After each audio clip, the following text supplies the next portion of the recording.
नमस्कार, तुमच्या सर्वांचं स्वागत आहे आपल्या चॅनलवरती. तर आज आपण पाहणार आहोत चतुर्मासातील 35 नियमांपैकी हे 20 नियम पाळा. आरोग्य, मन शांती आणि घरातील सकारात्मकता नक्की वाढेल. तर पहिली टीप आहे, दर शुक्रवारी घरात तुपाचा दिवा लावा. चतुर्मासात प्रत्येक शुक्रवारी घरात तुपाचा दिवा लावणे शुभ मानले जाते. यामुळे लक्ष्मीची कृपा मिळते असे मानले जातात. दिवा लावताना घरातील स्वच्छ कोपरा निवडा आणि रोज किंवा शुक्रवारी एक मंत्र जाप करा, जसे की श्रीलक्ष्मी नमः म्हणावा. हे केल्याने मन शांती मिळते, घरात नकारात्मकता ऊर्जा दूर राहते आणि सकारात्मकता वाढते. तर तुपाचा दिवा हा अग्नी तत्वांशी संबंधित असल्याने घरातील वातावरण शुद्ध राहते. जर शक्य नसेल तर किमान आठवड्यातून एकदा तुपाचा दिवा लावा. दिवा लावताना हात स्वच्छ असावेत आणि संध्याकाळी सूर्यास्तानंतर लावणे उत्तम मानले जाते. लहान मुलांसोबत दिवा लावल्यास त्यांनाही धार्मिकता शिकण्यास मदत होते. हा नियम दर आठवड्याला सहज पाळता येतो आणि मानसिक समाधानही मिळते. घरातील महिलांनी याचा विशेष अंगीकार करावा. थोडासा तुपाने सुद्धा खूप मोठा सकारात्मक परिणाम दिसून येतो. दुसरी टीप आहे, 4ही महिन्यात पालेभाज्या, फळं यावर भर द्या. उपवासासारखा आहार घ्या. चतुर्मासात पचनशक्ती कमी होते, त्यामुळे पालेभाज्या, फळ, दुधाचे पदार्थ यावरती भर द्या. घरात साधे सत्वयुक्त अन्न तयार करा. तळलेले गोड पदार्थ टाळा. कधी उपवास करायचा आहे हे ठरवा, पण उपवासाचा उद्देश शरीर शुद्धी व मन शांती असावा. दर आठवड्यात एक दिवस उपवासासारखा हलका आहार घ्या, जसं की फळ, पाणी, ताक. यामुळे शरीराला विश्रांती मिळते आणि चयापचन देखील सुधारते. गृहिणींनी स्वतःकडे लक्ष देणे आवश्यक आहे. हे पाळल्यास थकवा कमी होतो. पालेभाज्यांमधून लोह व जीवनसत्वे मिळतात, जे चतुर्मासात आवश्यक असतात. ताजे आणि स्थानिक फळे घ्यावीत, जसे की सीताफळ, डाळिंब, केळी. सकाळच्या वेळेस फळ खाल्ल्यास अधिक चांगले फायदे मिळतात. उपवास हा शरीर आणि मन दोन्हीचा शुद्धीकरण करणारा उपाय आहे. तिसरी टीप आहे, शनिवारच्या दिवशी मीठ न वापरण्याचा नियम पाळा. चतुर्मासात शनिवारी मीठ न वापरणे हा एक पारंपरिक नियम आहे. यामागे आरोग्यदृष्टीनेही फायदा आहे. मीठ कमी घेतल्यास रक्तदाब नियंत्रणात राहतो. शनिवारी वरण भात, लिंबू, गोड पदार्थ असे पदार्थ खाल्ल्यास समाधान मिळते. या दिवशी मीठ टाळल्यामुळे शरीर हलके वाटते आणि पचन चांगले होते. मीठ न घेतल्यामुळे जिभेचीही चव सुधारते आणि दुसऱ्या दिवशी अन्न चवदार वाटते. या दिवशी कुटुंबातील सर्वांनी एकत्र जेवण करावे. विशेषतः मीठ न घालता लहान मुलांना या दिवशी मीठ का टाळतो हे सांगावे. यामुळे त्यांच्यात सहनशीलता वाढते. माझ्या आजी सांगायच्या, शनिवारी मीठ टाळा की शनीचा राग कमी होतो. अर्थात हे धार्मिक दृष्टीनेही उपयोगी आहे असे मानले जातात. हा नियम आठवड्यातून एकदा पाळणे सहज शक्य आहे. चौथा नियम आहे, दर रविवारी तुळशीला अर्घ्य देऊन घरात पाणी शिंपडावे. तुळशी ही देवी मानली जाते आणि चतुर्मासात तिची पूजा अधिक महत्त्वाची असते. तर सकाळी तुळशीला पाणी घालावे आणि तिच्या पानांनीच घरात पाणी शिंपडावे. तर तुळशीचे पाणी शिंपडल्याने घरात जंतूचे प्रमाण कमी होते आणि हवा शुद्ध राहते. सकाळी उठल्यावरती आधी तुळशीला नमस्कार करा, म्हणजे दिवस चांगला जातो. तुळशीच्या झाडाजवळ बसल्याने मन शांत होते. हे वैज्ञानिकदृष्ट्याही सिद्ध आहे. घरात एक तुळशीचे रोप ठेवलेच पाहिजेत, शक्यतो ईशान्य दिशेला. तुळशीला अर्घ्य देऊ ओम तुलसाय नमः हे मंत्र म्हणावे. तुळशीचे पाणी घरात शिंपडल्यास दोष आणि अशुद्धता दूर होते. रविवारी हा नियम सहज पाळता येतो. फक्त 2 मिनिटाचा वेळ घ्या. हा नियम घरातील सौंदर्य, आरोग्य व आध्यात्मिक उन्नती साधतो. तर 5वा नियम आहे, चतुर्मासात रविवारी घरातील एक कोपरा विशेषतः स्वच्छ करावा. रोजचं घरकाम करताना काही कोपरे दुर्लक्षित राहतात, तर चतुर्मासात त्याकडे लक्ष द्या. रविवारी एक कोपरा निवडा, जसे की देवघर, पंख्याचा भाग, पलंगाखालचा भाग. त्या भागाची सखोल स्वच्छता करा. झाडा, पुसा, गरज असल्यास उघडा. यामुळे घरातील नकारात्मकता दूर होते, तसेच कीटकांचाही त्रास कमी होतो. धार्मिक दृष्टीने ही स्वच्छता ही पूजा मानली जाते. स्वच्छ कोपऱ्यांमुळे घरातील ऊर्जा नवीन वाटते, मनाला शांती मिळते. ही कृती घरातील मुलांना, पतीला देखील शिकवावी. सहभाग वाढतो.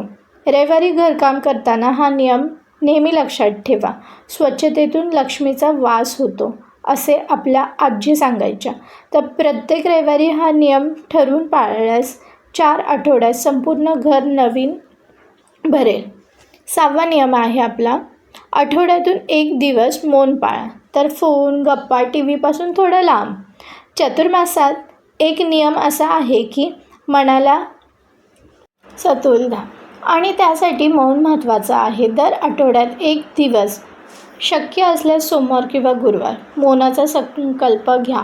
या दिवशी तुम्ही phone, T V, social media यापासून दूर राहा. आवश्यक असल्यास बोलणं सोडून बाकी वेळ स्वतःसोबत शांततेत घालवा. यामुळे विचार स्पष्ट होतात, मन शांत राहतं आणि राग, तणाव कमी होतो. गृहिणी म्हणून सतत घरगुती जबाबदाऱ्या सांभाळताना स्वतःसाठी वेळ हवा असतो.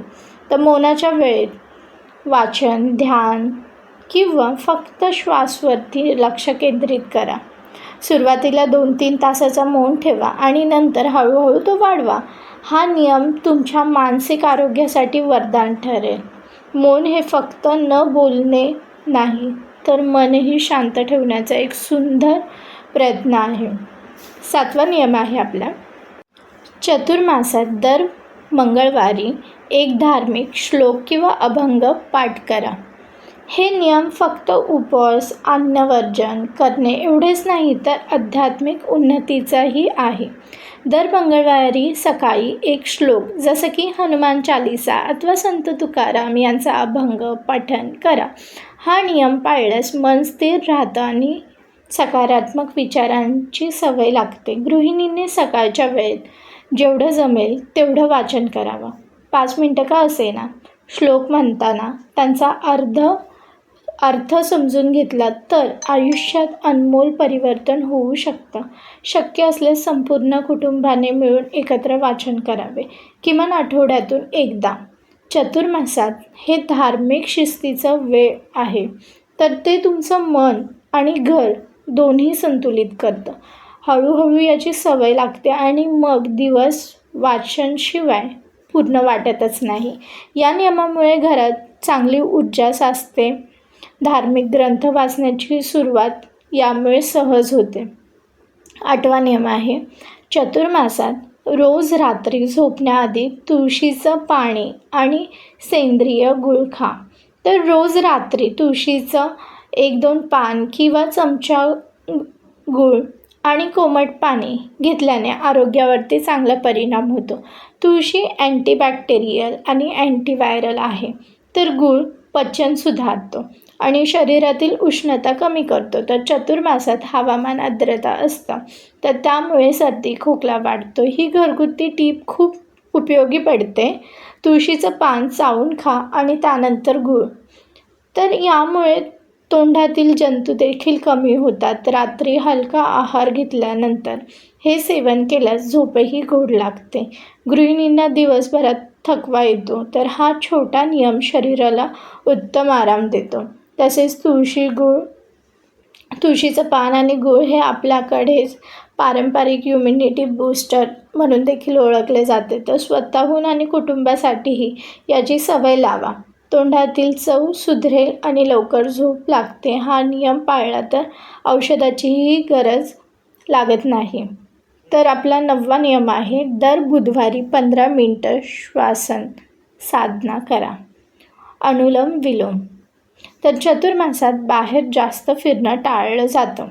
अशा वेळी घरात मन शांतीसाठी योगा अतिशय उपयोगी आहे. तर दर बुधवारी सकाळी किंवा संध्याकाळी 15 मिनटं अनुलोम विलोम किंवा श्वासन साधना करा. हा नियम तुमचं मन शांत करतो, चिंता कमी करतो आणि झोप सुधारतो. यासाठी कुठलाही विशेष साहित्य लागत नाही, फक्त स्वच्छ जागा आणि वेळ. सासरी घरकामाच्या धावपळीमध्ये 15 मिनटंही स्वतःसाठी काढा. या नियमामुळे हळूहळू राग कमी होतो, विचार स्पष्ट होतात आणि निर्णय क्षमताही सुधारते. श्वासन साधना केल्यावरती 1 कप कोमट पाणी घ्या. शरीरातील अपायकारक वायू बाहेर टाकले जातात यामुळे. तर हे नियम सुरुवातीला कठीण वाटतील, पण सवयीने आनंददायक होतील. हा नियम मानसिक आणि शारीरिक आरोग्य दोन्हीही सुधारतो. यामुळे चतुर्मासात कमीत कमी 1 दिवस हा श्वासन साधनेसाठी राखून ठेवा. 10वा नियम आहे आपला, गुरुवारी सकाळी हळद कुंकू लावून देवघरात 1 फूल वाहा. गुरुवार हा गुरु ग्रहाचा दिवस, शुभता आणि ज्ञानाचा प्रतीक आहे. या दिवशी महिला देवघरात हळदी कुंकू लावून ते समोर 1 फूल वाहावे. फूल नसेल तर तुळशीचं पान, गुलाबाचं पाणी चालतं. भाव महत्त्वाचा असतो. तर हे करताना ओम गुरुवे नमः असा जप करा, फक्त 5 वेळा. गृहिणींनी म्हणून कधीकधी आपण विसरतो की आपल्या भावनाही महत्त्वाच्या आहेत. तर हे नियम मनाला सकारात्मकतेची आठवण करून देतं. गुरुवारी या नियमामुळे घरात आध्यात्मिकता ऊर्जा साठते. लहान मुली, सुना यांना देखील सोबत घ्या. परंपरा पुढे जाईल. देवघरासमोर शांतीने 5 मिनटं बसल्याने मानसिक थकवा दूर होतो. हा नियम फक्त श्रद्धेसाठीच नाही, तर तो घरात समाधान निर्माण करतो. 11वा नियम आहे, प्रत्येक शनिवारी जुने सामान तपासा आणि न वापरणाऱ्या वस्तू बाजूला काढा. चतुर्मासात हे अर्धमुख होण्याचं, गोंधळ कमी करण्याचा काळ आहे. तर शनिवारी एकदा कपाट, बॉक्स, ड्रॉवर उघडा आणि त्यातले अनावश्यक वस्तू बाहेर काढा. उदाहरणार्थ मोडलेली खेळणी, तुटलेले भांडे, निष्काळ इलेक्ट्रिक्स गोष्टी, वस्तू, जुने वर्तमानपत्र. तर घरात अव्यवस्था म्हणजे मनातील गोंधळ, तर त्यावरती तोडगा म्हणजे मिनी क्लिनिंग. तर या नियमाने घर स्वच्छ आणि हलकं वाटतं आणि मनही शांत राहतं. जर एखादी वस्तू गेल्या 6 महिन्यात वापरली नसेल तर ती देणगी देणं योग्य. तर बाजूला ठेवलेल्या वस्तूंमधून गरजूंना काही देता आलं तर पुण्याचंच काम होतं हे. आणि शनीचे नकारात्मक प्रभावही अशा कृतीने कमी होतो असं मानले जातं. तर लहान मुलांनाही हे काम मजेत करता येतं आणि त्यांना जबाबदारीचीही शिकवण होते. दर शनिवारी फक्त 15 ते 20 मिनटं काढा आणि घर हळूहळू प्रसन्न होईल. 12वा नियम आहे आपला, रोज सकाळी उठून 1 कप कोमट पाणी आणि ओकर उच्चाराने दिवस सुरू करा. तर चतुर्मासात सकाळी उशिरा उठणं, थकवा जाणवणं सामान्य आहे, पण दिवसाची सुरुवात जर कोमट पाणी आणि ओमच्या उच्चाराने केली तर शरीर आणि मन दोन्ही प्रसन्न राहतं. कोमट पाणी शरीरातील विषारी घटक टाकण्यास मदत करतं बाहेर. ओम उच्चार केल्याने मेंदूला शांतता मिळते, चिंता दूर होते आणि ऊर्जा वाढते. घरात शांत ठिकाणी बसून 3 वेळा दीर्घ श्वास घेऊन ओम उच्चार करा. ही कृती अगदी 5 मिनिटाचीही असूनही दिवसभर सकारात्मकतेची सुरुवात होते. गृहिणी म्हणून घरातल्या जबाबदाऱ्या पूर्वी स्वतःला 5 मिनिटं द्या. या नियमामुळे आपोआप शिस्त आणि एकाग्रता वाढते. शरीर निरोगी, मन स्थिर आणि घर शांत राहण्याची गुरुकिल्ली ठरते. सवय लागल्यावरती तुम्ही याशिवाय दिवस सुरूच करू शकणार नाही. तर आपली 13वी टीप आहे, रविवारी संध्याकाळी संपूर्ण कुटुंबासह साधं आणि पारंपरिक जेवण करा. चतुर्मासात खाण्यापिण्यावरती विशेष बंधन असतात, त्यांचं सुंदर पालन म्हणजे पारंपरिक आहार. तर रविवारी संध्याकाळचं जेवण एकत्रित करायला वेळ काढा. वरण भात, लिंबू, पापड, फोडणीचा भात, भाजीपाला, अन्नात साधेपणा ठेवला की शरीरही आरोग्य राखलं जातं आणि मनही समाधानी राहतं. हॉटेल, झणझणीत, जंक फूड यापासून दूर राहण्याचा संकल्प करणं आवश्यक आहे. अशा एकत्र जेवणामुळे घरात प्रेम, तर अशा प्रकारे जर चतुर्मासामध्ये काही नियमांचे पालन केले चांगला तर परिणाम मन शांत नक्कीच होतं. आपल्या घरामध्ये सकारात्मकता वाढते. ही माहिती उपयुक्त वाटल्यास तुम्ही तुमच्या फ्रेंड सर्कलमध्ये, फॅमिलीमध्ये नक्की शेअर करा, जेणेकरून त्यांना देखील याची माहिती मिळेल. आणि आपण लवकरच भेटूया नेक्स्ट व्हिडिओमध्ये. तोपर्यंत टेक केअर. Bye bye.